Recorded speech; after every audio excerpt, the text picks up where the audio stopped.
Hello, everyone, and welcome back to another episode of The Real Podcasters, that film podcast where we usually have a specific topic and end up on a tangent talking about something else, because that's just what we do. My name is Regan, hosting once again, and I'm joined by my co-host, the man, the myth, the legend that is Daniel Day... Oh, it's not Daniel Day-Lewis. Oh, okay, it's just Dan Quinn. Never mind. You were going so well. But yes, good evening, everybody. We are back with episode 11. 11. What a number. Oh, Double yes. digits again. And you're gonna see why 11 very shortly. Maybe there is a Doctor Who reference. There is. It's just not the Doctor Who that I want to talk about. Well, one of them is. But yes, so this is obviously a slightly delayed episode. I mean, it's been the Easter weekend. Come on, I've got better things to be doing. I don't actually. I really like doing this. I kind of speak for discount Daniel Day-Lewis over there. Right, okay, let's just pause right here. You started off with compliments and we're not even like 4 minutes into recording, well, 5 minutes into recording now, and now I'm just being counted as a discount?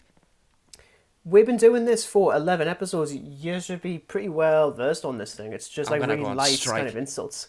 Please do. It'll be funny. Just need to fix that bit there. So, as I say, a slightly delayed episode. We'll be continuing our journey through the revived series of Doctor Who. This time looking at Series 2. There's also a new episode that I have to talk about. I'm contractually obligated to. And also the glass of Corona that is sat right next to me is looking incredibly tempting, so we're going to have to get through this as soon as possible. And as ever, there's some newsworthy news, as I'm going to start calling it, and the crap we've both been watching over the past week. And I know you keep on saying it's not crap, I'm just saying it in general because how we're, you know. But we're going to kick things off with a very last minute edition. Courtesy of being able to record this on a Monday instead of a Sunday, we actually have our first look at Thor, Love and Thunder. It's actually finally got a trailer, and the bastard is out in, 3 months? Yes, it comes out July 8th in cinemas. Okay, so for the English people listening, that is the 8th of July. Yes, but I'm not American, but, I just wrote it like that. I don't know why, but, I know you do. I know you do. I know. Yeah, so look, I wasn't expecting this at all. I literally, I've been working all day because it's bank holiday Monday, and like halfway through the shift I go and quickly check my phone while I'm on my break, and then all of a sudden it just says Thor, Love and Thunder, official teaser trailer. I'm like, right, okay, this is my break now. Yep. I mean, initial thoughts for a film that we know next to nothing about, I think it looks pretty good.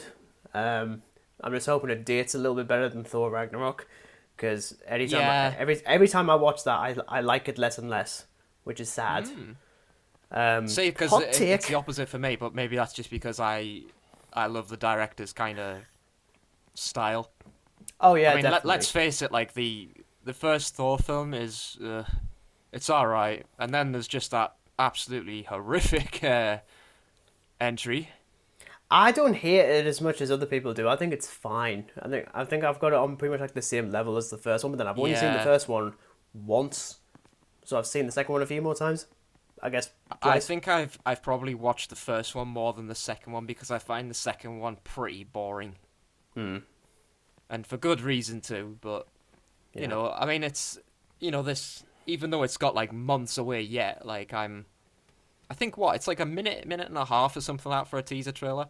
Yeah, and it looks really pretty short. Good. It looks pretty good. No. So no, I'm definitely interested. And naturally, it ends on the obvious note that we all knew it was going to end on, that being we get our first official look at the jacked up version of Natalie Portman. Like, I've only seen like the set photos, and that's it. I mean, I know there's been more recently like promotional art and like action figures that have been released, so we get like a pretty decent look at Natalie Portman as the mighty Thor. I mean, look, I don't read the comics. I know next to nothing about. I mean, I believe she's going through cancer in the comics, so I don't know if they're doing the same here, which seems a bit weird because we haven't seen her for so many years. But I couldn't say, to be honest, because again, there's just so many like different versions of Thor and different versions of Natalie. Or we have no idea. I suppose we'll see what it's all about in the film when it comes out. Exactly, and let's face it. That entire character and Natalie Portman's been done pretty poorly in these films anyway. So I feel like if she's coming back for this, it's because they've actually got something more than decent to do with her. So, that being said, I'm pretty excited. No mention of what's his name, Gore the God Butcher, Christian Bale's character.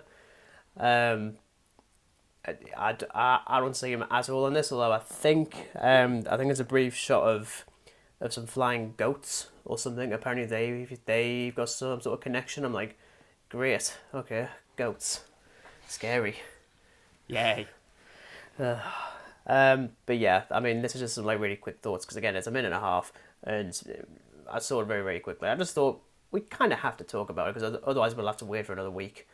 But there we go. Moving on from Thor to something I don't know if it's interesting. Did you ever watch the Percy Jackson movies from a couple of years ago? You can say no. I honestly don't think so. I don't think I have. They're pretty crap, to be honest. Wow, yeah, you're giving me so much motivation to watch them now. They're crap. Well, no, because it's... I know the books are really popular, and the author absolutely lambasted the film adaptations, despite the fact that the first film is actually directed by Chris Columbus, who did the first two Harry Potters and the first two Home Alone films, so he seems pretty perfect for that, but it was generic as hell. But because Disney owns 67% of the Monopoly board now, we're now getting a Percy Jackson Disney Plus series. Right. And we now have our official casting for Percy Jackson. Would you like to know who it is? Yes, please. You know how we were talking a couple of weeks ago about the Adam Project? And there's that little lad that was in there that I think I mentioned something along the lines of that kid is going places because he's terrific. Yes. That kid is Walker Scobell, and he has officially been cast as Percy Jackson. The correct age this time, because I think he's meant to be like 13 in the books, and so he's like aged up dramatically to like 17 or 18 in the films. I'm like, it doesn't work. It doesn't work at all. And while I have no faith in like Disney's attempts at remaking classic movies or TV shows, like I think they did like Cheaper by the Dozen recently on Disney Plus. I've got no interest in that. There's that other film that they did last year that I legally cannot talk about because it was terrible, and I promised myself I'd never talk about it again. And I'm talking about it again, Dan. Stop me now, please. Stop. You're already committing a crime. Stop yes, it. I am. Later I am. But yes, I mean, look, we know next, again, much like with Thor, we know next to nothing about this thing. I'm assuming it's probably coming out maybe sometime next year. But it's just nice that they've actually got like a proper age-relevant actor in the part. So, you know... I think it's always an important factor, like, not just for this, but for when you get, like, series that focus on, like, a biopic or something like that, and you cast somebody who just looks nothing like the main person who you're focusing on age-wise or like looks-wise, it's like, well, you're trying to make me believe this is Percy Jackson, but it's not. Yeah, because I mean, the thing is, they could easily have gone down the road of keeping him quite aged up, but then use that do like a different kind of story. You could actually do that. At the same time, though, because these things haven't had like a properly like definitive adaptation quite yet. Might as well do it now, and you might as well put it on a streaming service because I don't think people are going to go to the cinema to see it, and well, terrestrial TV is just a thing of the past now. So, but talking about Disney and their inability to do things, we're going to talk about the other studio that has an inability to do things. We're actually going to be talking about them twice. Oops. So since we last recorded, there was the merger.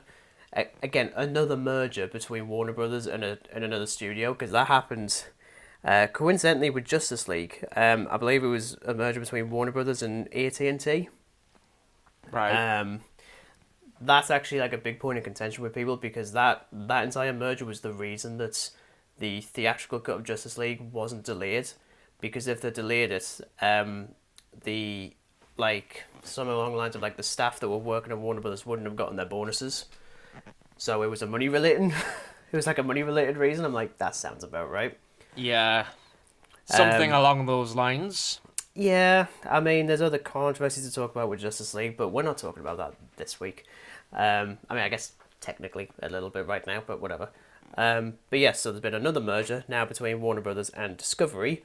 And I believe it was Variety that reported that they are looking once again on overhauling the DC films to compete with Marvel. Again.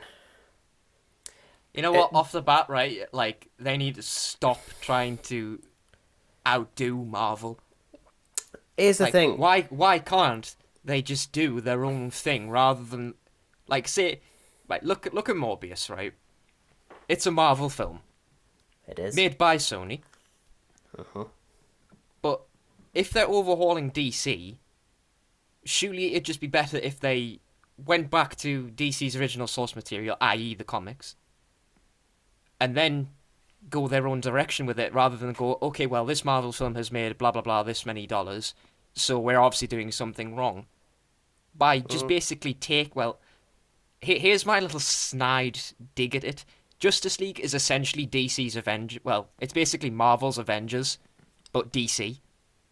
Yeah. I'm not wrong, because it is. Well, you're not. But yeah, I think, I mean, I would rather just DC. If they're going to overhaul, I hope they do a decent overhaul this time, because we have had some pap from this DCEU. Oh, for sure, yeah. I think as well is that they need an actual like roadmap for what the hell they actually want to do. It kind of just feels like they have an idea, but then in terms of like making it and delivering on, like, I don't know, the intended goal of the film, it's just kind of like all over the place. It's like something out of like a cartoon with like the Roadrunner and the Coyote. There's just like a line that kind of goes everywhere through the canyon. That's basically their roadmap of trying to make a good film. Yeah. No, I completely agree. And let's face it, the only roadmap they had was with Snyder. And they got cold feet on that one, which on the one hand I can sort of understand why, because they're like, oh, well, it has to be like Marvel. Well, it doesn't. It really, really doesn't. I mean, look, if you really need to compete with Marvel, just have someone running it. And just do it like that. Like, it doesn't matter if it's, it doesn't have to be like singular films for each hero and then like the team up or anything, because we proved that you don't really need to do that. Marvel's already had their mainline story done and dusted by now. Dusted. Yeah. Thanos. So just do your own thing. You didn't need to do the. Oh, okay, well, Spider-Man No Way Home's come out. Okay, so we'll do the Flash and just do the exact same thing. I mean, we already said what we want to say about the Flash last week, Ezra. I'm not going to be talking about him this week. It's fine. But yeah, just like plain and simple, just make your film look good, and people will turn up. That's it. You don't need to have it. There's no need to be a copyright. Like, Marvel makes a decent film that makes a lot of money, and DC go, oh, okay, well, we'll just find a character with the same kind of idea that Marvel has, and then we'll basically just copy the entire story. Like Justice League, it's basically just DC Avengers. Yeah, literally. But look, I mean, I'll still show up for some of these films. Like, some of them do look atrocious, and DC's track record isn't particularly great. But yeah, I think as like sort of, I think we can both sort of agree on our expectations are sort of just set in the middle. Yeah, and with any Sony Marvel films, they're right down at the bottom, which is a nice segue into the next news story about Morbius running dry. About time. It's been failing pretty hard at the box office. I mean, I'm not like surprised, atrocious, but I do have a couple of figures, which I thought I'd show you. Let's see what the box office is doing. How is that doing? How's it looking? Well, it's made history. Mm-hmm. Now this is just from the domestic taken, so it is literally just in America. Okay. But first week it did okay because the review embargo was kept pretty close to the release date. Yeah. So made decent money on the first weekend. Second weekend it dropped 74%. Oof. 74. That is Yikes. the highest drop ever for a tentpole superhero movie. The only one to actually beat it. Now, I actually assumed it was Batman v Superman. It wasn't. That actually dropped, I think, it was about 50, but that never crept back up at all. The only other superhero film to beat this, or technically lose to it, I suppose, was that film Steel with Shaquille O'Neal from the 90s or something. Ah, right. Okay. Wow. I haven't seen it. I don't particularly want to. Apparently, it's hilariously awful. So, much like with A Morbius. bit like Morbius. Yeah, except that was less hilarious. That was just offensive. I'm actually really glad it's not actually making money. I'm sorry. I didn't want this to be To be honest, I didn't successful want it at to be all. successful. Why should a film that is so rushed and is clearly just no idea, Sony have clearly no idea what to do with a Marvel character like that, so they just make this half-assed film that, I mean, what is the runtime for it? Because, I mean, when I sat 107 and watched minutes? it, 100, so okay, so it's like an hour and a bit, Hour and 47. It's pretty hour and short, actually. 47. I mean, it just flew by, and that isn't a good thing.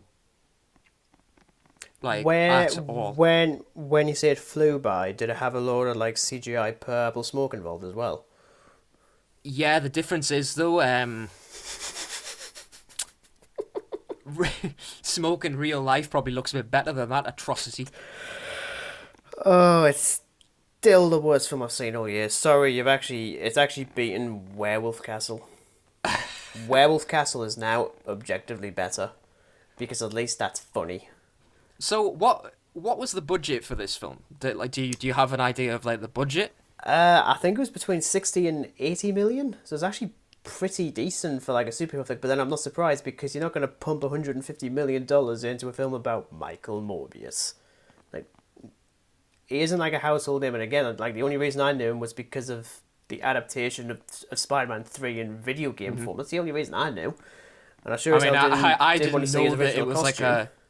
a Marvel character until I actually looked into who Morbius was, and I was like, oh, it's basically a dude who has a blood disorder and Well, gets because bitten by a bat. yeah, they really overjudged how much people know about this, especially when they do that thing that they've been doing with Venom. Whenever you look at the back of the Blu-ray or like the synopsis, it always says like one of Marvel's most complex characters ever, and they say something along the lines for Morbius. I'm like, he fucking isn't. He just isn't. He's a fucking vampire. That's it. Done. Unless he's a vampire capable of like doing A good film, doing which he destructive isn't. force upon the world, then yeah, he's not very complex. And let's face it, those transformations are far from complex. I mean, his complexion is Do you know what those transformations kind of remind me of? I mean, years something ago when better. I had like Snapchat, and there was like a Snapchat filter that had like a Halloween thing on it, and it's exactly like that. Like it was like some poor CG like skeleton face, and it just looks exactly like that. Yeah. So yeah, I think we should move on from Morbius before this turns into another rant about Yeah. it. Let's go from a vampire to another vampire. Another reference to a previous episode. We're going to talk about Nosferatu. Now, I mentioned briefly that Robert Eggers, the guy who directed The Witch, The Lighthouse, and the recently released The Northman. I haven't seen it yet. I'll probably see it this week as I'm when I'm recording, but I'll see it hopefully. He was tapped a few years ago to be doing a remake of Nosferatu, and he's finally actually spoke about it this week actually. So this is from, I think I saw it on IndieWire first. So this is a quote directly from Eggers, because this film I don't actually think is actually going to happen now, which is quite sad. Oh gosh. Yeah, so literally from him, it's fallen apart twice. I've been trying to get the word out because the word did carry that Harry Styles was going to be in the movie. I didn't know that initially. I've been trying so hard, and I just wonder if Murnau's ghost is telling me, like, you should stop. I mean, I don't blame him because I think remaking a film, for one, is incredibly difficult. Remaking such a beloved classic, purgatory. Yeah. I totally agree with you there. Like, when it comes to like a remake, I think you're dipping your toes in hot water, but when it comes to remaking a cinematic classic like Nosferatu, 1922, we obviously had numerous other remakes, but they've never been able to live up to it. But No. if you make another remake of it, you're just dipping your toes in boiling water now. Yeah, because what exactly are you going to do? Exactly. Because he did talk briefly about the Werner Herzog version from the 70s. I still haven't seen it. I'm kicking myself. I really want to watch it. I need to as well. Because he was talking about, because of German history and German cinema history, it was his right, Herzog, to do that film. And he needed to do that film. Maybe Murnau's telling me I don't have that kind of right, which I think is a bit extreme, to be honest. If you want to... Yeah. Because by that logic, you shouldn't be making a Viking movie. Because you are not a Viking. I'll be like, if I'm going to go like a little bit too literal on that. The Northman, I mean, he's got a pretty impressive couple of films behind him. I mean, when I watched The Lighthouse, it's really screwed up. Oh, yeah. For a film involving two people, and that's it, like, the cast of, like, two people, it is just so screwed up, man. I actually read recently that Anya Taylor-Joy had asked Robert Eggers if she could play the mermaid, and he turned around and said, "You do not want to be playing this mermaid." Yeah. I was like, I wonder why. I wonder why. Oh, that mermaid though, Jesus Christ. Yeah. I didn't expect to, like, I've watched some pretty, like, grim horror films, but this thing was just, like, mind-boggling. And I love it. Yeah, it's got a fascinating screenplay as well. I mean, it's pretty much along the same lines as the film. There's just a couple of little sort of tinks here and then.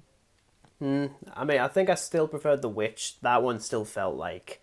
That being said, I think Eggers did actually comment on it. He said he can't watch The Witch anymore, which is nuts because I think it's kind of a masterpiece. But I think it's, we always said, like, the biggest critic is ourself. And I think seeing his first film, regardless of quality, is going to be difficult. But also, I wouldn't expect directors to want to watch their films all the time anyway. It's probably really weird. I think you must have to have, like, a pretty damn big ego if you can sit and watch your own films. I'm trying to think if Michael Bay has that. Probably. Okay, and the last little bit of news that we'll talk about, going back to Warner Brothers and their inability to do things. I haven't said specifically what this news story is to you prior. I'm just going to go with the quote that Warner Brothers put out, and then because it's fascinating. So, as a studio, we are committed to safeguarding the integrity of every film we release, and that extends to circumstances that necessitate making nuanced cuts in order to respond sensitively to a variety of in-market factors. Our hope is to release our features worldwide as released by their creators, but historically we have faced small edits made in local markers. A 6-second cut was requested for Fantastic Beasts: The Secrets of Dumbledore, and Warner Brothers accepted those changes to comply with local requirements, but the spirit of the film remains intact. Would you like to know what silly little cut they were forced to make? Yes. This is for China, because of course it is. Right. So what's been cut? It's 2 brief moments that add up to about 6 seconds that confirm that Dumbledore is gay. Oh, I remember seeing something like this. Yes. It was because I think the article was just titled like Fantastic Beasts, whatever the name of it was, banned in China. Obviously wasn't banned, but they requested it because, I mean, I'm sorry, right? But, like, come on. Thing is, though, is that I don't even just blame like the Chinese government for this. For the Chinese government. I also blame Warner Brothers for being petty about it. Like they could just say, no. If you don't want this film in the country, then don't have the film in the country. We'll put it elsewhere. I think, well, no, because here's the thing, even the last couple of years have basically proven, even without the pandemic, China isn't like the juggernaut for the film industry that it used to be. Like, I'm not even sure that even Spider-Man was even released in China. I could be wrong, but look how much look how much money that film made. Like 1.8 billion. You don't need you don't need China for that anymore. So, and especially considering that there was another film recently where I think Disney refused to cut something for one of their films. I was like, Disney said no. Interesting. And honestly, I kind of for the life of us remember what the hell it is. I think it's something more recently, like in the last couple of months. But yeah, I mean, like they just flat out refused because, like, why? And especially this for 6 seconds. Like, it's meaningless. Yeah. Like, I mean, if it was like something like a large quantity of minutes, we'll say, but 6 seconds. I mean, seriously? It's already nearly 2.5 hours long. It's not. You're really not losing anything. You can. In fact, I actually think it'd be funny if they didn't actually remove it and they just moved those 2 little 6 seconds things to the post credits. Yeah. And just have that. I just think that could be quite funny. I just thought that we haven't learned at all. It's madness. It really is. It's purely for money, and and the film isn't already doing very well anyway. I wonder why. But it's just, I remember reading that and thought, I want to talk about it, but then I've got nothing to say because it's just like we just haven't learned at all. Yeah, I've been saying that. I suppose it might peak, but I don't know. It's from what I've seen, the reception isn't too great. It's just sort of like, okay. Yeah, well, I've seen worse. Like, yeah, basically, it's not like, it's not god awful, but it's not brilliant either. That's basically the summary. Yeah, exactly. But that's our thought on the news for the past week. We're now going to move on very, very, very, very swiftly to whatever the hell Dan's been watching. He claims he hasn't seen a shark movie this week. I'm pretty convinced that one of his films has got a shark in it. I'm sure of it. Are you sure? I can honestly tell you there is no shark. I can hand on heart. Hand on heart. Mm-hmm. Okay. So, first film watched was Beetlejuice 1988. I've been wanting to watch Beetlejuice for a long, long time. Me and my girlfriend, we finally decided to sit down and watch it because I haven't seen it. Have you never seen it? No. Oh my god! So she was like, you have to watch Beetlejuice now. So I rented it and wish I watched it a long time ago because it is an absolutely bonkers film. It's great. Oh, it's fantastic. I really like it.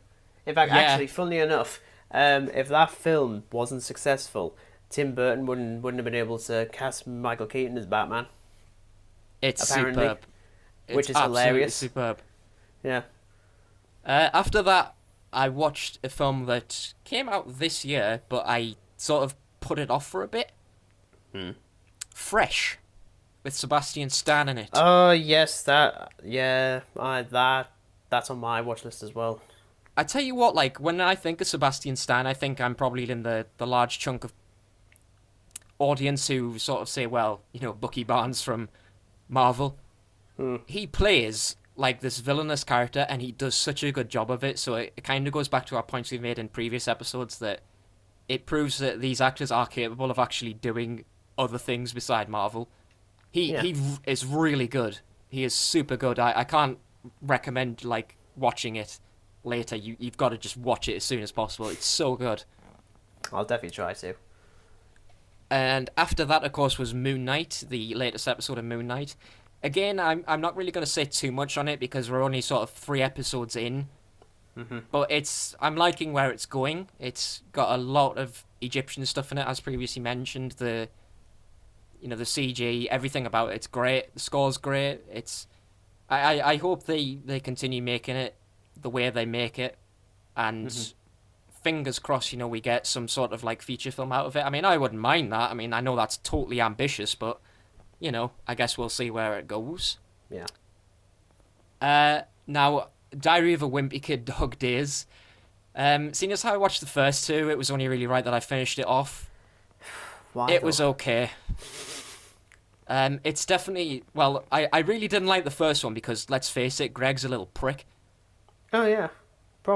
The second one I liked because it was just Greg and his brother having to resolve an internal conflict with each other. I like that. And then the third one is just a bit, like, all over the place. Like, it's got some pretty fun moments, but aside from that, it's not really anything special, I'd say. After that, a film that I've wanted to watch for blooming ages was the original Flatliners from 1990, because it came onto Amazon Prime. Yeah. Right. This is actually the weakest film I was referring to. It was going to be rated a bit lower, but it partially redeemed itself because there is definitely, like, a good idea there, but the execution of it is pretty poor at times. Like, it never really lives up to the potential that the plot actually has, sadly. But it's okay, I guess. But I'm confused as to why on earth there's a remake of it, because, I mean, it's not a brilliant film to begin with anyway, so God only knows what the remake is like. Well, I think initially it was marketed as a sequel because I had Kiefer Sutherland in it, same as the original, but he's playing two different characters apparently. So, I mean, I didn't watch it. I mean, all I needed to see was Chris Stuckman's review of it, and it was pretty entertaining enough as it is. Yeah, so, I mean, I don't really need to see it. In honesty, it's just one of these films that I probably won't watch again because I think it's just one of those films you can only really watch once. Otherwise, if you watch it again, you're probably just going to hate it even more. And after that, the best film I've watched so far, Casino Royale. Had you actually seen Casino Royale before? Do you know what? I've seen it, but I saw it a very, very long time ago, so I suppose you could say it's not technically my first time watch, but I'm just going to treat it as a first time watch because I hadn't seen this film since, like, I was a kid and I couldn't remember a damn thing about it, so I'm doing the same with all the Bond films. I've made my way through a chunk of them. I have Spectre left to watch, but I know that I'm probably not going to like that one. For good reason, too. It's okay. I mean, yeah.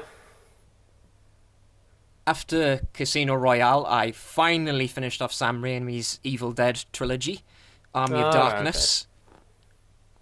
Okay. It's bonkers. Like, the first film, Evil Dead, is bonkers. The second one is absolutely nuts, and the third one is just nuts times two. They are so fun. I can't even emphasize how bloomin' good these films are. Now, after that, I was like, well, I don't really want to watch, like, another horror film. Goddamn fucking... Oh, you stupid letterboxed. Yeah, you can just edit that out. It's fine. After Army of Darkness, I watched Quantum of Solace. I've seen it once. I never want to watch it again. Because, shit.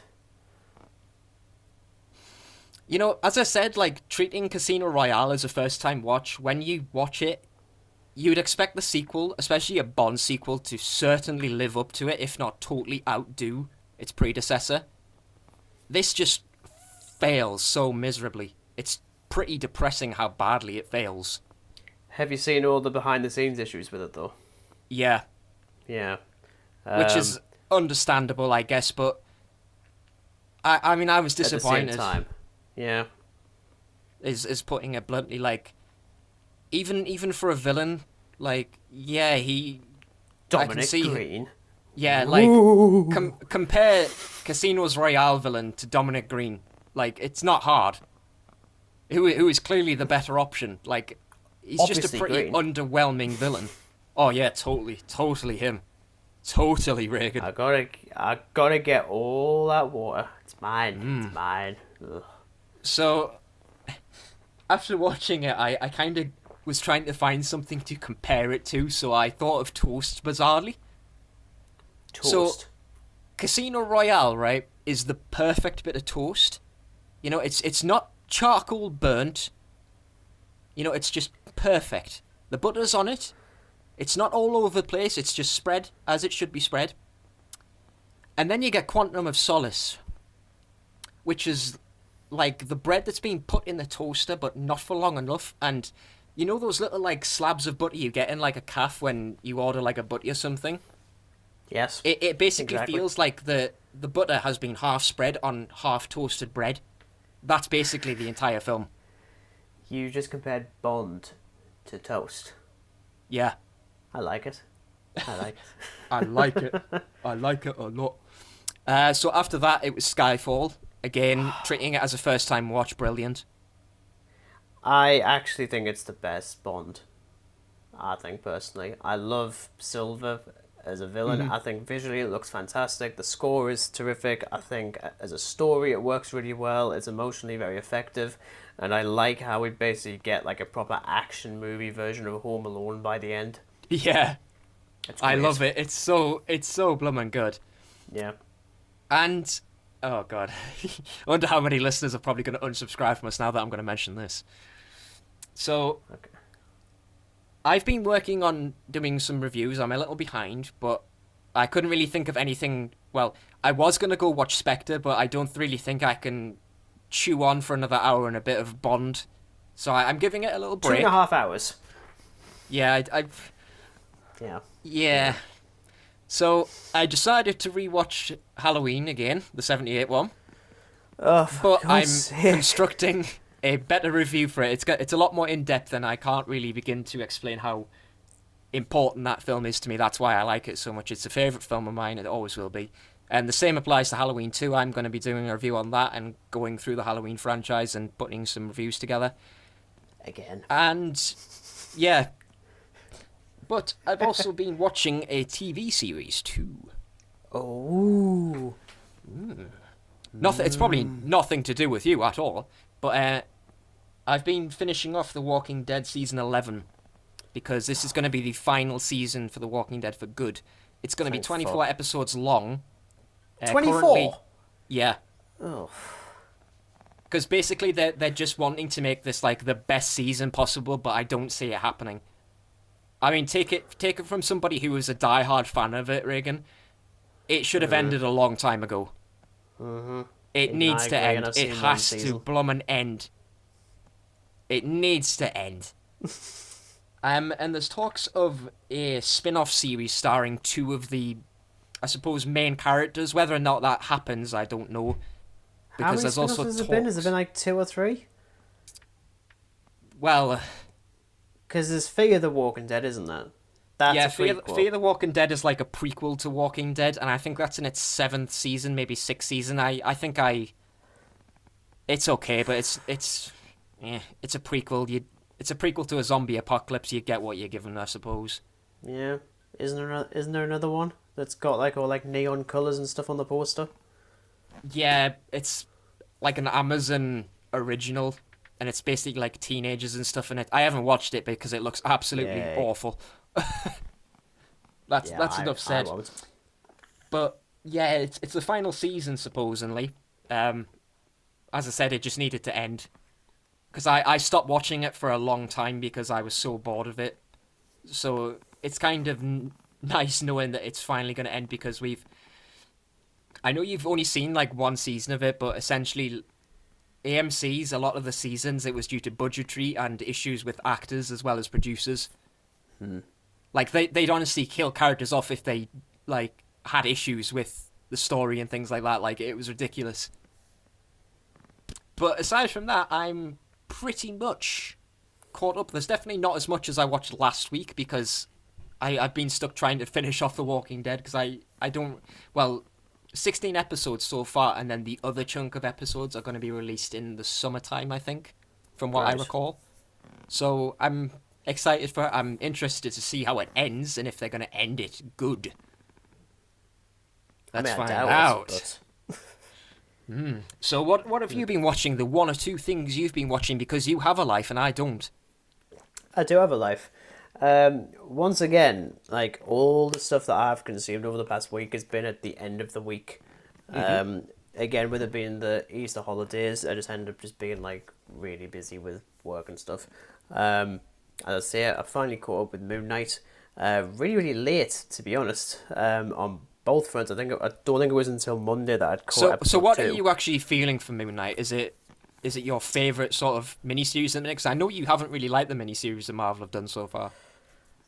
It's kind of been middling, but that's because I'm always like trying to recontextualize my feelings on the MCU.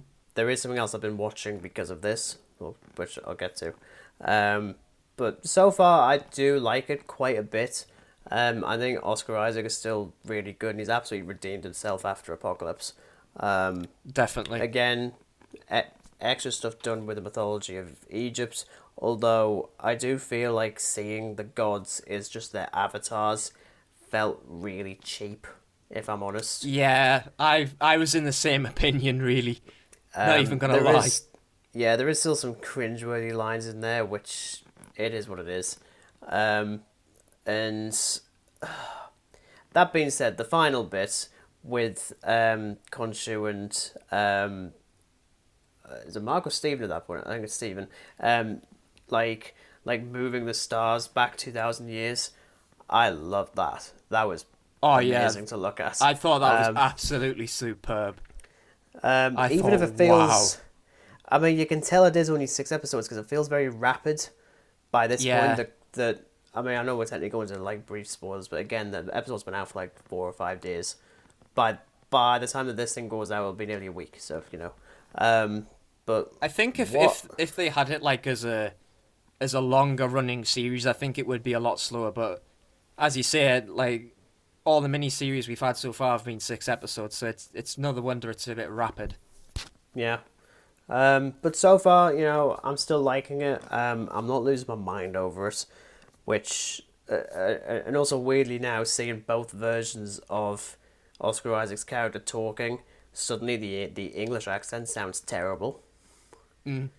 Which is annoying because it sounded amazing in the first episode. Yeah, I think it's just like the quick transition, because he must have to like change from one accent to the other so quickly sometimes. So it's no wonder it doesn't really sound as good sometimes. Yeah, but no, still so far I'm still on board, and I mean, unless something like horrible happens in the next episode, I don't think my fans are really gonna shift, but.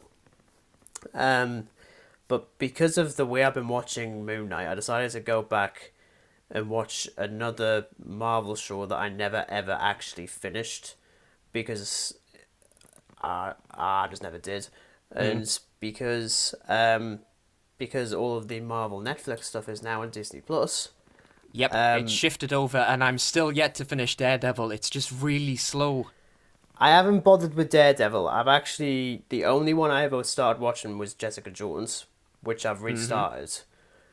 And honestly, I think it's some of the best Marvel stuff, just full stop. Kristen Ritter is just an absolute legend. I think she's absolutely fantastic in this. And while you can see, it feels like there's a rights thing as to why they can't like specifically say the Hulk or Iron Man or the Avengers, because they literally refer to it at one point as the incident. I'm like, oh, for God's sake.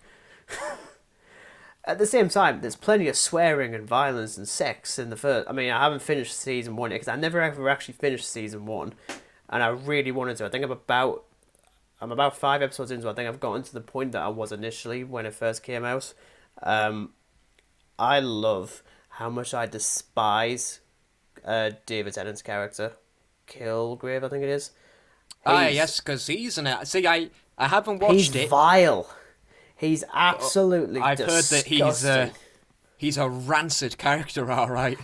Well, yeah, because he's the kind of character that can like not necessarily control people's minds, but he can influence them like really. It's like he could tell them to like go and take a shit in the corner, and they would literally go and take a shit in the corner. And what they do with it, especially with Jessica Jones' PTSD, because she has a long history with with the Kilgrave character is amazing. And again, props to Kristen Ritter. She's absolutely fantastic. All the actors are great. And I really want to finish it, but also I'm actually terrified as to what the hell they do with season 2 and 3, because if they get rid of Kilgrave, I'm hoping I'm not going to be less interested. I also didn't realize it was 3 seasons of Jessica Jones. I honestly thought it was just 2. Yeah, I thought that too, because I was actually gonna start with Jessica Jones because it was something off the bat I'd never heard of. So I thought, I'd start that, but I just went to Daredevil. I think because after seeing the disappointing Ben Affleck version, I kind of wanted to see what the Netflix one was about, and it's certainly better. But my gosh, it is slow. It is blooming slow. Yeah, I mean, violence, but it's slow. Oh yeah, I mean, I haven't finished season 1, and I doubt I'm going to watch The Defenders. Stuff like Iron Fist and Luke Cage. Luke Cage I really like in Jessica Jones. I think he's great. I just don't know as to whether or not I want an entire series about him. Yeah, I'm in the same opinion. I suppose maybe if I get round to just watching the rest of Daredevil and making a start on Jessica Jones and then see how I feel, and then I might, just for the sake of completion. Yeah. We'll see. But honestly, I do actually kind of think that Jessica Jones might actually be the best Marvel series, and that's including all the Disney Plus stuff. I haven't even finished it. But as I say, I'll probably get some more thoughts from next week, so I will have caught up with a bit more. Otherwise, watched the episode of Mandalorian, The Jedi, in season 2. Yes. Cry, beautiful. I just love everything about it. I've already said this one before. I had to go and see my dad because we had to go and sort out some holiday stuff for me. And he lied to me. Sorry, Dad.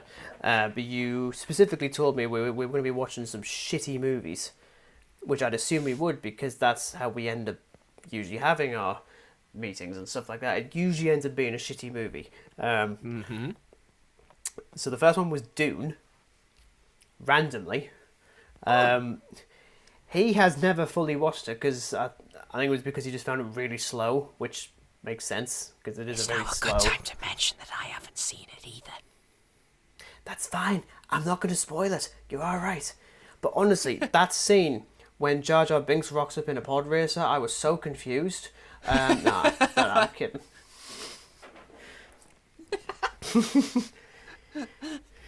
Me's are back. And he's gone. Miss are gonna stop it for Annie, okay? Jesus Christ. Oh. You know what it is? I would very much like to do a dedicated Dune video, but then that requires you to watch it. And again, I will get around to watching it because as I've said in previous episodes that I missed the chance to see it at the cinema, unfortunately. It is in my watch list, but I have way too much to watch at the moment. You do? Yeah, a lot. I have a lot of Bond films to get through. You don't have to go through them all, especially the early ones. I'm going through them all. There's no stopping me, because I really like the Sean Connery ones. Even though they're cheesy and dated as hell, Doctor No's brilliant. Goldfinger is superb. So I know that the later ones with Timothy Dalton are absolutely horrendous, but still. Yeah. And then the other one, what else did I watch?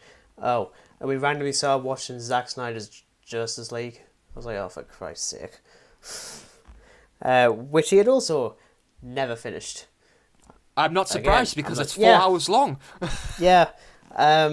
I just, every shot, I was just like, I can remember everything that we said in our incredibly long review of that thing. I was like, I still feel it. I still feel it. And it's sad. And I think even my dad was saying, there is so much fucking slow-mo in this. I'm like, yes, I know there is. Yeah. I know there's so much slow-mo. It may as well, have, a context on the back, those bold, titles when you get, a horror film, the scariest movie of, 2015 or something like that. It's just saying the biggest slow-mo movie of the decade. Something like that. I mean, it would be, because the amount of slow-mo in that thing is absolutely disgusting. Yeah. Shame on you, Snyder. Again, it's Stop fine. It. I can technically say I like it, but that doesn't really say much. And I suppose there's also one other thing that I've been watching, which I'm going to have an actual review for now. Been waiting really patiently for this one, and I'm going to blow Dan's mind. I'm actually, I'm telling you this now. Your mind is going to be blown. Is it just going to be so overwhelming? It's going to act like the Ark of the Covenant. My face just melts. It will. Oh God! And this is no sarcasm. I actually legitimately think you're actually going to go a little bit nuts over this. But we'll get to that. So we are talking. Well, I am talking about Legend of the Sea Devils. Oh boy, hang on. Where is the Easter Sunday Doctor Who special we should probably add to. I mean, it's not really a special. It's only like 47 minutes long, and you fucking feel it. Oh, right. Okay, indulge me. I beg your After pardon. he has a sip of his alcohol. Okay. So I'm assuming I have to like break down the plot. The Sea Devils are in it. Okay, moving on. That is all the plot you're getting, because that's all the plot I can actually understand. It's a fantastic combination of woefully convoluted and offensively simple. And once again, it continues to drag this once beloved franchise to the depths. See? You see? Because sea devils are. That's funny. Yeah, the Sea Devils, they spend more time on land. The Land Devils. Ugh. In a flying pirate ship. I'm not even shitting you. It's a flying pirate ship they've got. Oh God. So, okay, hold on. So, sea devils. They are the cousins of, well, not the cousins, but they're from technically the same species as the Silurians. So it's sea pirate devils now. Yeah. Of course, these characters have appeared before in Doctor Who, first appearing in 1974, I want to say, maybe, or 1972, one of those. Only a couple Around of appearances. that. Yeah. Last appearance in the 80s. And look, even I said at the time, like, when you see one glimpsed in the next time trailer after Eve of the Daleks, I legitimately got really excited because they looked amazing. And they do. They look fantastic when they aren't talking. The prosthetics and the animation, well, and the animatronics look really good. And with that, let's return to the shitty stuff, because everything else is shit. This is worse than whatever crap was on New Year's Day. I'm just saying it. I think it's worse somehow. I feel sorry for the other writer that's involved in this, because it's still technically a Chris Chibnall script, but he's a co-writer. It's a brand new writer called Ella Road who did this one, and I feel like that was done deliberately, so that if there's any shit thrown towards this episode, the person Then she's going to be at the first front of it. Yeah. Which is offensive, quite frankly. Yeah, that ain't fair whatsoever. That like. Look, I am going to preface this by saying I know people enjoy this episode. I've seen a few reviews of it, and if you enjoy it in any way, that's actually awesome. I'm glad you got something out of it, and I'm actually jealous, because of course I am. I like this show a lot, and I want it to be good. At the same time, if you're also the type of person who'll just take whatever you can get as a crappy excuse to just call yourself a fan, there's something very, very wrong with you, because I'm not that kind of fan anymore. It's the same as Star Wars. Which granted doesn't feel like it's like that anymore. I feel like people are quite strict on, well, not strict, but like they're not nearly as aggressive on it. And I read my fair share of reviews for the previous episode, which usually granted, it's not like every single person on Letterboxd is a film critic, and I don't expect them to be. But when most of the reviews are just like representation equals good, I'm like, no, it doesn't. Like, that's absolutely meaningless. Like, you need to put in the hard work to make me actually care first. And that feels like common sense. I shouldn't even have to say that. Like for anything. There's literally a line that the Doctor has to add. Okay, so I think I mentioned to you before, in the previous episode, they make the Thasman ship thing canon. Have I mentioned that one before? Yes, I think he did. I'm pretty sure So- he did. So there's more done for it here, which I kind of assumed. The Doctor literally has a line to Yaz saying, "You're one of the greatest people I've ever known." Bollocks. Just, I don't believe that for a second. Like, Oh my. there is just nothing there. She is a plank of wood. She's the same plank of wood that is on some of these pirate ships. There's nothing there. Flying sorry. pirate ships. And look, I feel sorry for every actor that's involved with these scripts because they're doing the best they can with. Do you know like, what? they've Like, got. I haven't even seen it, but for the person writing these, like, how has he not been kicked off yet? Because surely there must be an inquiry as to why these episodes are failing so badly.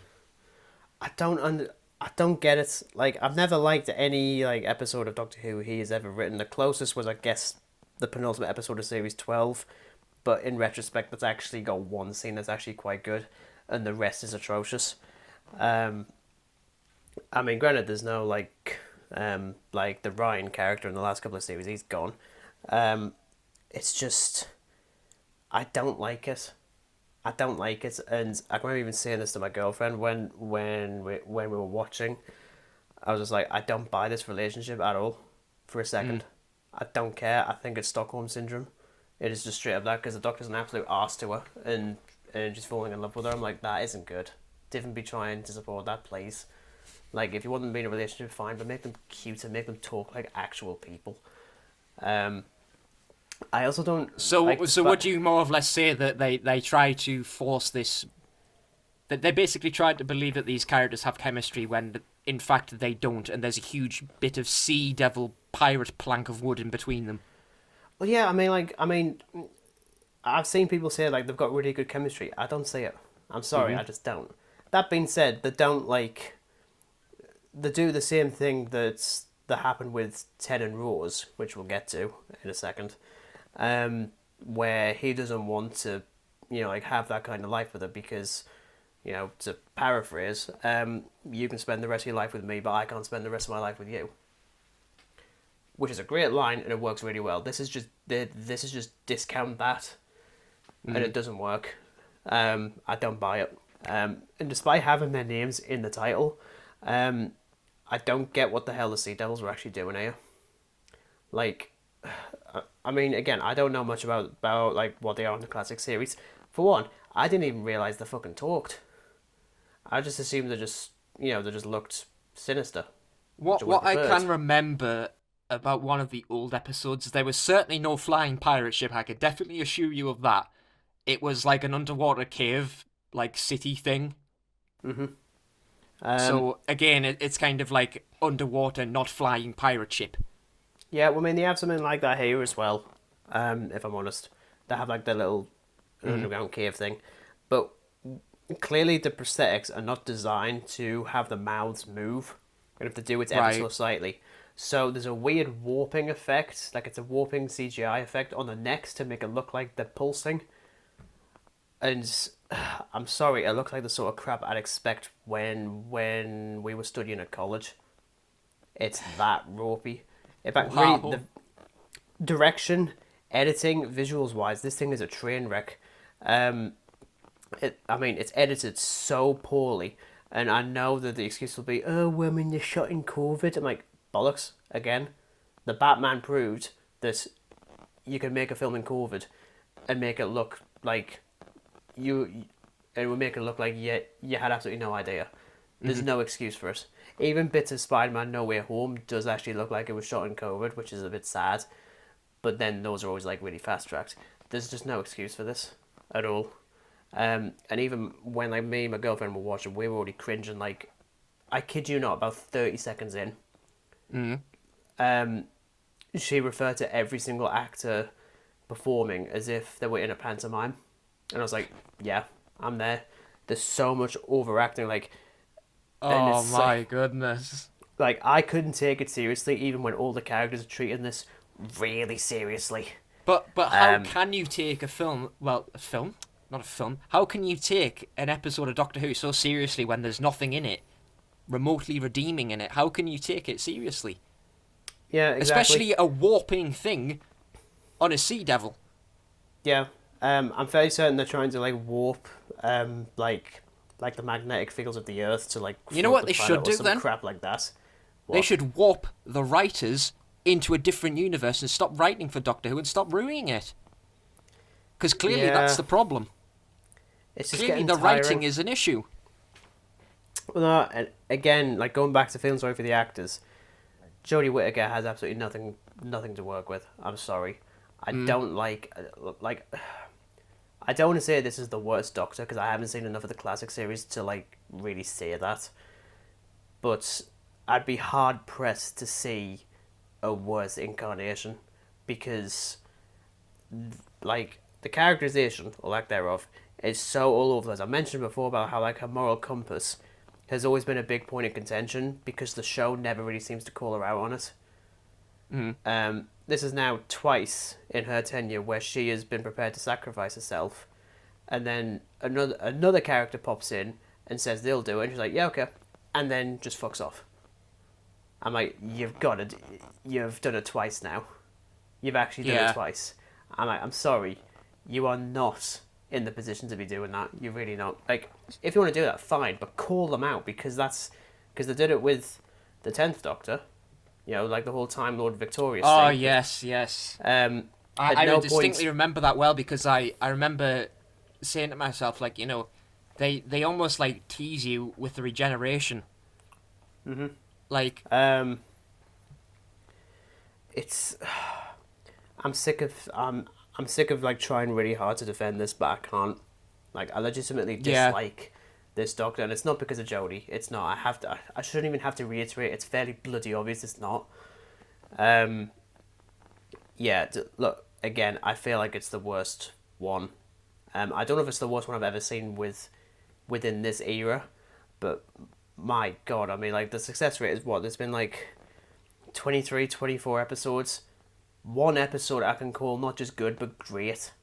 That's it. Everything else is either mediocre or garbage. I'm sorry. And I am going to spoil the trailer for the final story for them. Before you do, is it true that Sophie Aldred is coming into it? Do you really think that they're actually going to do that? Because apparently this is a thing. Yes, it is. Yes! No, I'm not buying it. I don't get. No, you know what it is. Ooh. If it was in any other era, I'd be jumping for joy. If it was next year, I'd be jumping for joy. But the fact that she's coming back, including Tegan, the bloody air hostess. Really? Oh my goodness. The fact they're bringing them both back for this. I was like, fuck off. No. I'm not taking the bait. I mean, yeah, there's Daleks, there's Cybermen. There's that half-converted Cyberman from Series 12 that's back. I'm like, great. Great. I'm like, Sacha Dhawan is back as the Master. Well, yeah, obviously, we all fucking knew that. Kate Stewart's back. The bloody orange spacesuits are back. I'm like, you're throwing So everything it's essentially at Doctor Who nostalgia. And I'm not buying it. I'm not doing it Yeah, anymore. I can't really blame you there. I'm actually going to end this review on one little bit that Chris Chibnall spoke about when he was asked about whether or not he'd come back to write any more Doctor Who after he finishes. He said, absolutely not. I'm absolutely done after this. He also said something along the lines of, I'm sure that Russell will ignore what I've done. I'm like, and even my girlfriend said, I fucking wonder why.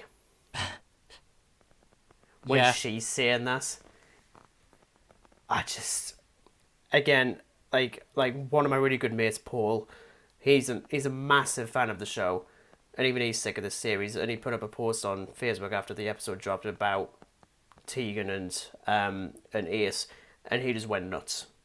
Yeah. And I didn't blame him, and I had like say in the comments like, I'm really excited for you, because I know you absolutely adore like this era, especially Ace. I mean, like, even I love Ace.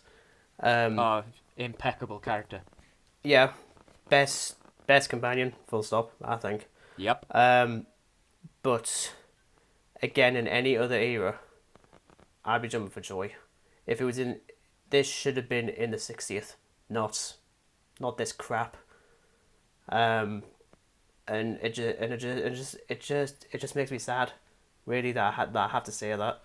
I think I think the worst thing about it is obviously I haven't seen this yet, so I'm probably going to be in the same opinion from what I've read, because I haven't really seen much of Jodie Whittaker's stuff, and again, it's not Jodie Whittaker who's the problem; it's the writing problem.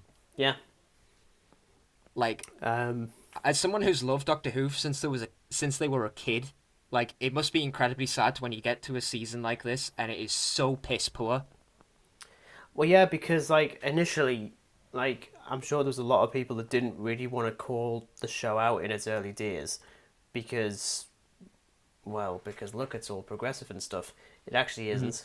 I don't think it is. Like at all. It's just the same old crap. It's just the writing has just dropped down. And even then, I'm even saying this to someone who even recognised that from series 6 onwards, the writing went down in quality. But I was still excited to watch it. Yeah. And God help me, the Coming Soon trailer tried really hard to get me excited. You even get a shot of Ace in her fucking jacket, baseballing a Dalek. I'm like, fuck off. It doesn't work on me. You it see, really that's just like, again, it's a whole nostalgia trip, because that just takes me back to Remembrance of the Daleks. Arguably the greatest episode of Doctor Who ever. Even I think that. Without a doubt. I mean, come on, let's face it. I mean, Ace at the very beating least, the it's living the best shit Dalek out story. of a Dalek. Yeah. Specifically, a white and gold Dalek, an Imperial Dalek, with a baseball bat from the hand of Omega.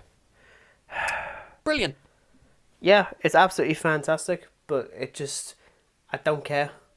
And it's trying really hard, but I'm not taking the bait anymore. Like, I took it with Legend of the Sea Devils, and in reality I was just really naive, because we only got one other trailer that debuted like a week ago, and it looked garbage anyway there as well. I want a time machine so I can just go to January 2023 and just be done with this. Apparently we're getting the 14th Doctor reveal in the coming weeks as well, so I'm sure we'll talk about that. Yep. But as you can probably tell from my voice, it's not fun anymore. It really isn't. So again, if you like the episode, awesome, brilliant. I'm really glad you actually enjoyed it. I just can't, and my fucking god, did I try. But we will move on to arguably an actually good series. Well, I'd be curious to see this, because conveniently enough, as we're recording this, it's now been 16 years, I think, like last week, since Doctor Who Series 2.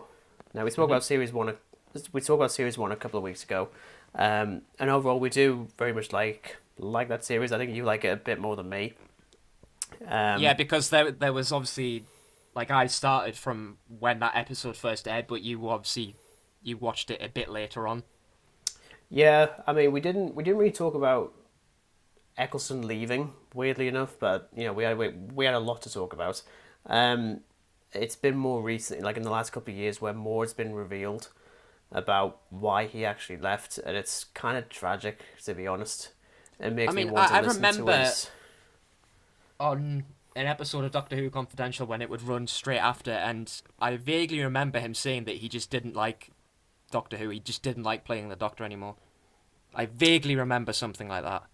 Yeah, so the real reasoning was because I think he looked at the production of the show, especially as like a veteran actor, even at that point, and looking at all the producers and stuff like that, being like very like amateur and stuff like that. I think that really like annoyed him a little bit, but also the relationship between him and even Russell T Davies dropped sharply about halfway through filming.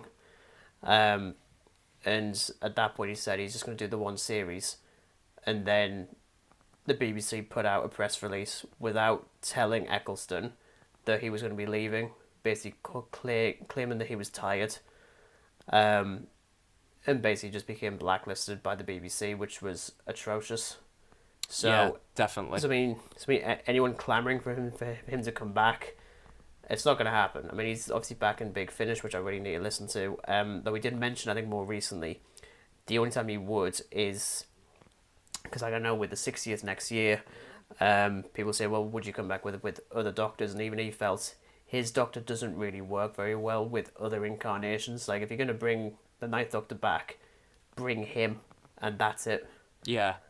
And considering what like we spoke about a couple of weeks ago about the potential of what they'll do for the 60th, you could do that. Just do a couple of specials and one of them be specifically for the Ninth Doctor. I'd be cool with that. Yeah, I mean, because after all they did, I think it's... I can't remember the episode, but there's essentially just a crossover between David Tennant and Matt Smith, the 10th Doctor and the 11th Doctor. The day of the Doctor. Yes, that's the one, and of course the one with Tom Baker in it as well. Same Even one. if it is very brief, yes. Yeah. We'll definitely get to that one in reality, a couple of months. But yeah, let's talk about Doctor Who Series 2. In terms of my history with this series, it's actually my most nostalgic one. Because after I'd started becoming a fan of the show through Series 5, I'd gotten like a few of the DVDs. Series 2 was the first full series I had on DVD, and I watched it constantly on repeat. And as I say, it's easily my most nostalgic series. It's certainly not my favourite. It's got a couple of stinkers. Certainly got its issues, but it's really nostalgic for sure. And I'm assuming that you pretty much just watch this live every single week. Yeah, I mean, after sort of Christopher Eccleston obviously was done, I pretty much just watched it from the day it aired till, we got another season. Mm-hmm. But I would say that it is probably the most nostalgic for me too. Okay. Because there are some absolutely cracking episodes in it, and for me personally, there are 2 episodes in this season that I wouldn't say are like absolutely atrocious, but they're definitely weaker compared to some of the other episodes. Yeah, I'm pretty certain we're both thinking of the exact same ones. Yeah. But we'll definitely get to that bit a little bit later on. So obviously this is the first series to feature David Tennant as the 10th Doctor. I can remember when he was announced, people hated it, like just straight up despised it. When that first image dropped of him in the suit, they hated it, and it's exactly the same as Daniel Craig when he was cast as Bond. Everyone felt shit after the fact because he's actually really damn good. I've got my issues with the characterization of the 10th Doctor for sure, but that's more so towards the end of his tenure. Mm-hmm. But I think for Series 2 he is actually quite good. I quite like him a lot. I actually think he's got better chemistry with Billy Piper as well, I think. Yeah. I think compared to Eccleston and Rose, although there was clear chemistry, but like with David Tennant and Billy Piper, there's just so much more. It's very clear chemistry. Yeah. Like sometimes with with Series 1, it's sort of hit and miss chemistry, but with the majority of Series 2, Either or. yeah, either or, there's definitely a lot more of it. Definitely a lot more. Yeah, I mean, I'm still always a little bit on the rope when it comes to Rose as a character. I think she has a better arc in Series 1 and feels more like Clara in Series 9, where she just doesn't have a lot to do. She's just sort of just like pining over the Doctor for most of the series. And yeah, it's cute and all, but I don't know. I don't know if I just like really don't like. I mean, I wouldn't say I despise Rose by any means. I think like Billy Piper does really good, and of course the ending for her story is suitably tragic. If it wasn't retconned 2 years later. We're going to get to that in Series 4. It's fine. We're going to focus on this series. I'm very curious to hear what your favourite episode is. Okay. Overall. Let me pull up the old list. That's okay. Because I actually really hope that we do have the same favourite. But I don't know.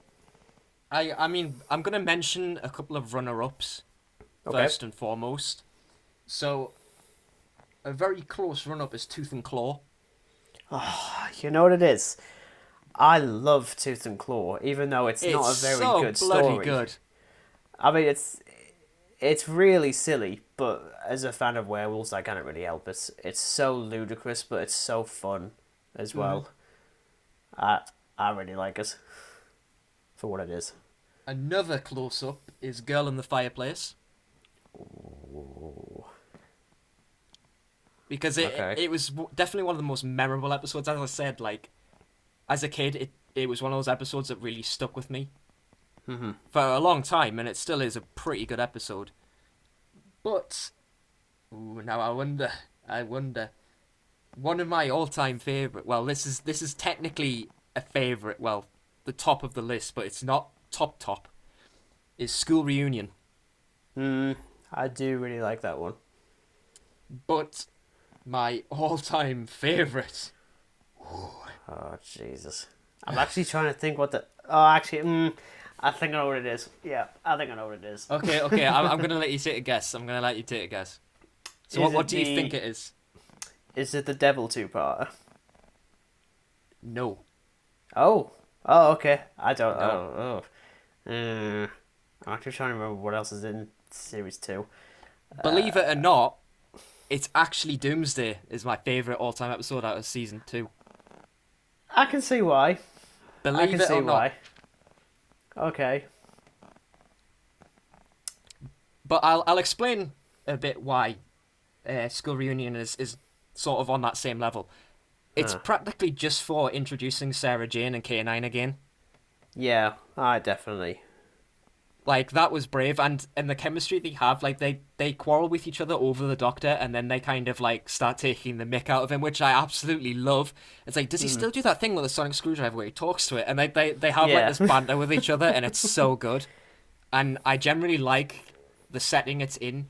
A bunch of aliens disguised as teachers who are cannibalistic bats that sleep in the headmaster's office. It is so good. Yeah. It's so damn good. And one of the sort of runner-ups, we'll say, was Tooth and Claw, as I said. As you say, it's really silly, but it works. Yeah, it's fun. It works for a show like that. It's a daft episode, and I think Doctor Who has to have a daft episode every now and then, but it has to be sort of good. You know, the whole thing with Rose trying to get Queen Victoria to say we are not amused throughout the entire episode is brilliant, and then it finally happens. Yeah, I like that. But yeah, so what about you? What about... Well, actually, before we do, weakest episodes. Okay. Do you want us to go weakest then? Okay. So, do you want to say yours first? Yeah, so I said 2. There's 2 episodes that I found the weakest. Yep. I can guarantee that we're both thinking the same ones because it's just standard. Yep. So the first one was The Idiot's Lantern. Yep. I think it's rubbish. Yeah, I thought it was just pretty damn weak. It's creepy, the whole, like, no face, but then the weakest one was Fear Her. I thought that one was just absolutely rubbish. I absolutely agree. We are definitely on the same wavelength with that one. My least favourite is that one as well. And you can tell it's a very last minute change to the series, because it was. I believe it was actually meant to be a Stephen Fry written episode that was supposed to go there, but he couldn't commit to that, so they had to do a very quick change to a bloody housing estate. It feels cheap and lazy and everything. And look, I quite like the setting of it being during the 2012 Olympics. That's cool. But honestly, I feel sorry for the actress playing Chloe Webber. Yeah. But the direction she's given is atrocious, and I don't care at all for anything that happens. Like the stupid scribble monster. Piss off. I know. Piss off with the scribble monster. I can't really remember much about it, but I just remember the scribble monster coming out of a wardrobe. That's all I remember. And I just thought, oh my god. I do actually think it's actually got one of the best visual gags in Doctor Who history, though, when it opens, and it's the TARDIS landing between the storage containers. Yeah. And it's landed the wrong way, so he opens the door and it's just the walls oh. Right. And then does it again, I really like that. That's actually really good. It's just a shame about the rest of it. Yeah, I mean, say for when it was on Netflix, like I remember just sort of binging through series 2, and I deliberately sort of skipped those episodes. Like I just thought like I'd rather just watch the one after. Yeah, I Like think there I are watched much better episodes. I definitely rewatched the Idiot's Line, but that's only because my girlfriend's a big fan of Mark Gatiss, because he's the one that wrote that one. Yeah. Um, and it's not good. It really isn't. But I definitely skipped Fear Her. I didn't want to watch it again because Yeah. it's poor.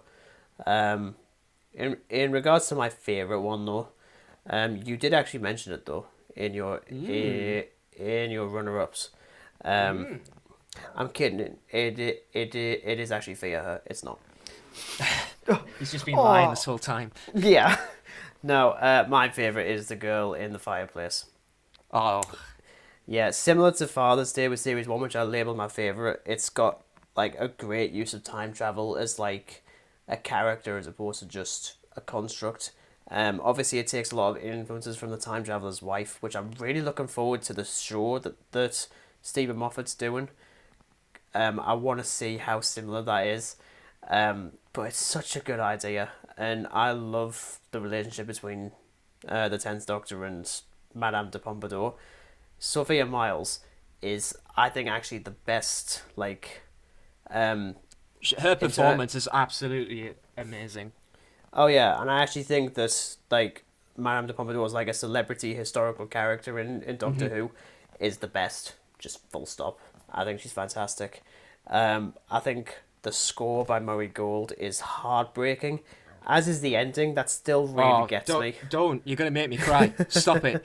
Stop. But I think actually, the bit that really gets me is actually, and I guess this is awkward to say now, but there's some much needed development between Rose and Mickey that's really needed, and I really like that. The Clockwork Droids as well is a great idea for a villain, and it's just such a good idea. Do you know what I absolutely love about that episode, though? It's essentially the part you're talking about where Rose and Mickey are kidnapped and they're going to be sort of salvaged, we'll say. The Doctor comes tumbling in, drunk, just singing and dancing, and is completely half cut. And then he just rips one of the wigs off and he just pours a bunch of wine down it. I'm like, To be honest, though, right, the design of the Clockwork Droids is beautiful. And oh yeah. I actually do. I think as a whole, the whole like setting of it is absolutely lovely. Like I think it is so believable. Well.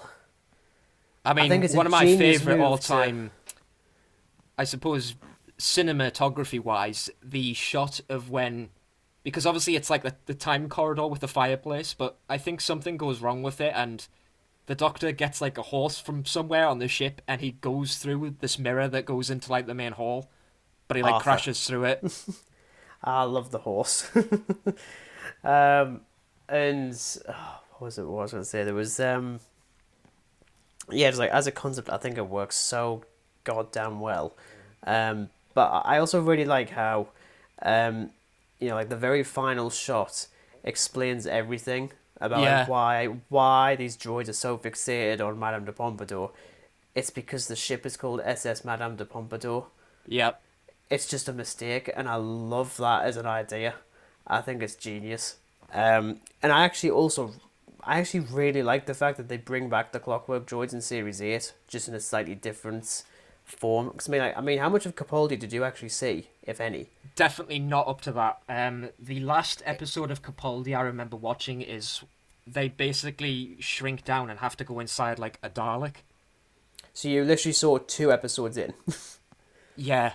Yeah. Well, I think, because the first episode is the one that connects to this, because the half-faced man is a Clockwork Droid that's just been like replacing his parts with like human bits and stuff. And the ship that crashed years ago is the SS Marie Antoinette.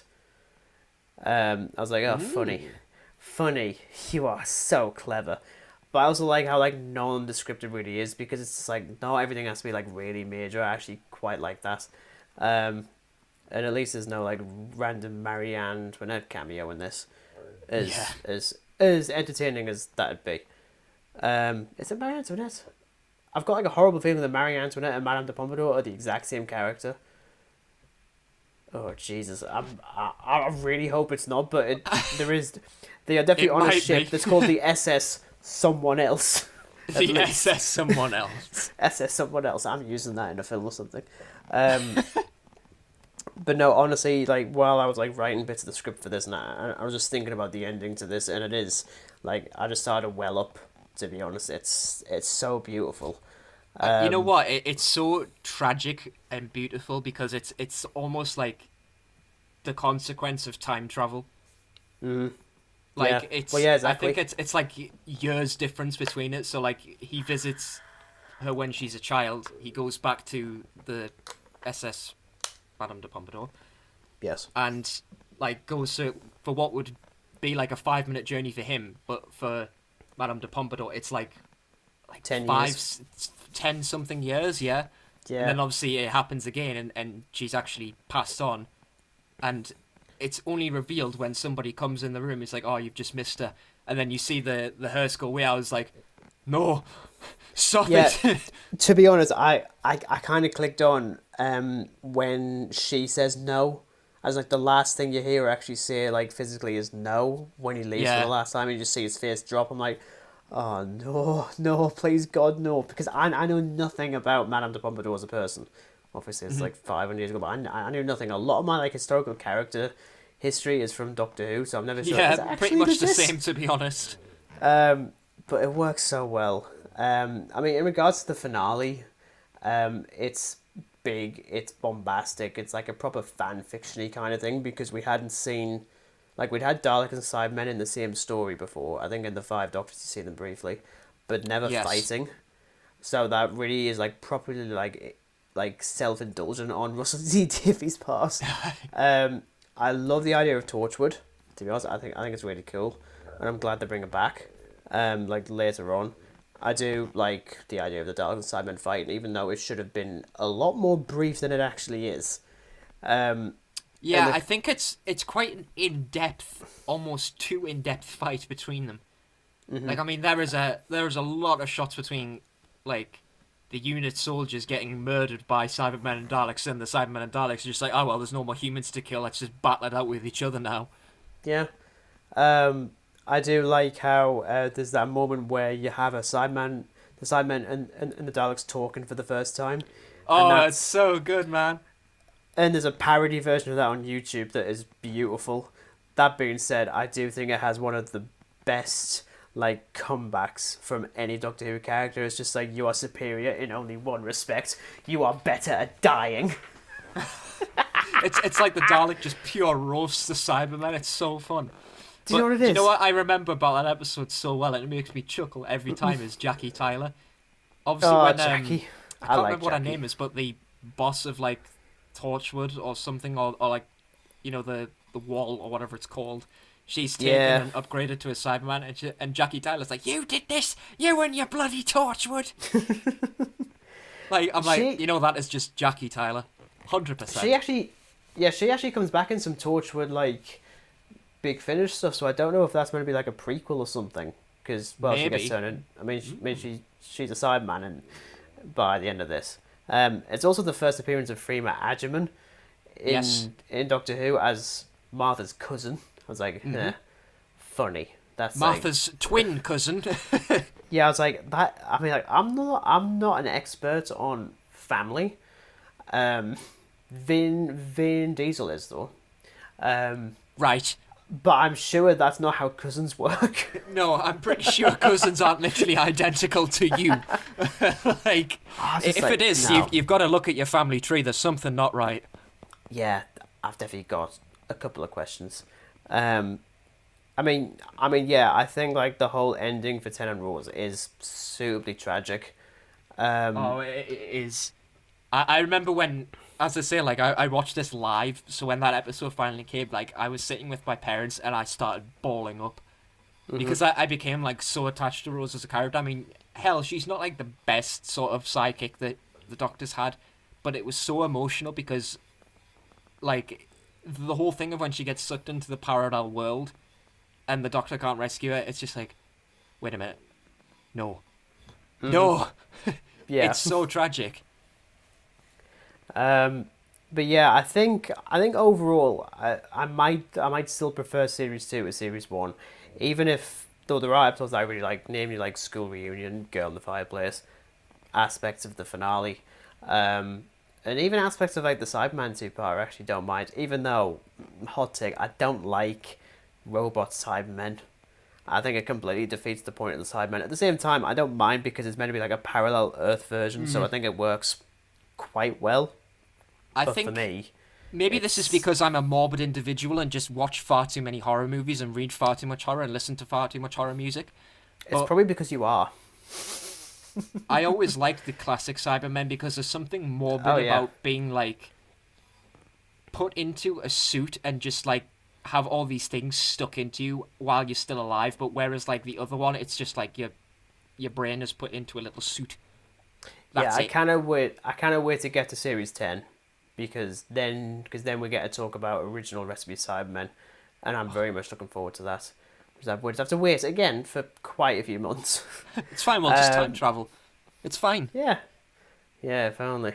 Uh, but yeah, overall, I do think as I say, I think series 2 is stronger, and as I say, it's easily my most nostalgic series, but it's certainly not my favorite David Tennant series, which we'll get to at some point because I've got some interesting things on that one.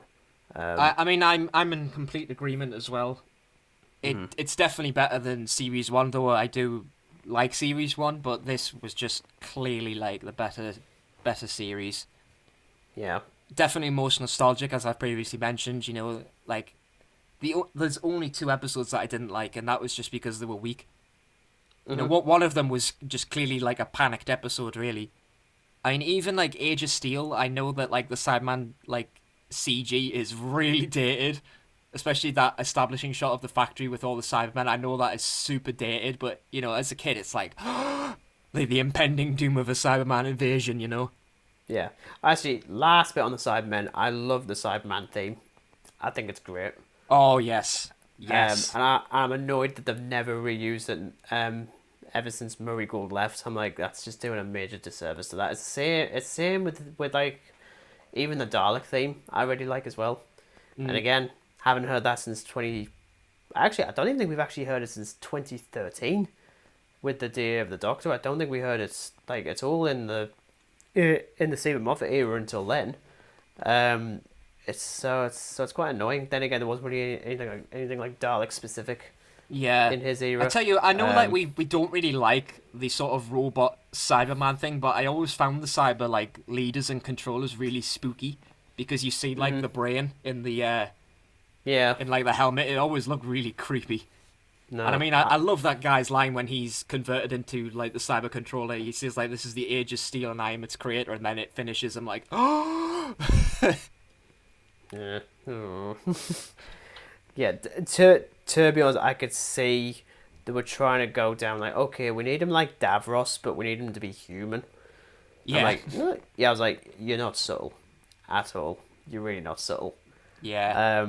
But trying to wrap this up, I do actually, I do legitimately like series 2, and we'll definitely talk about series 3 probably in a couple of weeks because Yep. talking about like a full series is pretty draining, It's especially harder when you than watch it a is previous actually episode that's put on garbage. paper. It's harder than it's put on paper, I think. Yeah, though I'd have to legitimately think about my thoughts on series 3 because, again, not saying that I'm deliberately going for hot takes, but I've definitely got some things to say on that one that might be quite surprising for for the 12 subscribers we have on YouTube and the few people who listen to us elsewhere. Eventually it'll get higher, I'm sure. Please. Just in a few years' time. Oh, 100 years, I should add. 100 years, I should add. 100. I'm not going to be here in 100 years. You might, but I won't. I'm going to live forever. I'm going to be spiteful like that. You are very spiteful, to be honest. Yeah, I mean, how do you think that I've lived for so long already, Trying Yeah. really hard. That's why there's no light in the room. I was This going to light say that there comes is in, I'm no pretty light much in your donezoed. room. Yes, I was going to Donezoed. say all I can see is just like the flickering sound levels on your phone, which I find is quite hilarious. That's all there's left of me, Regan. Yeah. But yes, thank you very much for listening, everyone. This has been our thoughts on Doctor Who Series 2 and the other one. So you're not going to be getting a brand new Doctor Who episode until probably like November or something. As I say, I've already proved that I blew Dan's mind with confirming this bloody Sophie Aldred is being dragged out of retirement and thrown in front of the camera in the hopes that people actually care again. We don't, unless it's next year. But yes, thank you very much for listening. Again, sorry that it's been a bit delayed. I honestly don't know what the hell we're gonna talk about next week. I'm sure there'll be some. I'm sure we'll figure out some smut to talk about. Yeah, I might even put it to Dan to figure out what like topic to discuss. This is my review of Halloween Resurrection. Okay, never mind. I'm gonna think of something else. Yeah, do it, please. Don't leave this up to me. No, it's fine. But yes, thank you very much for listening. Links are in the description to all of our social media. Everywhere you can find us. Like, share, subscribe, follow, blah blah blah. Comments, stupid, share, follow, talk, communicate. All the things that humans do. Thank you for listening, and we'll catch you hopefully next week. Goodbye.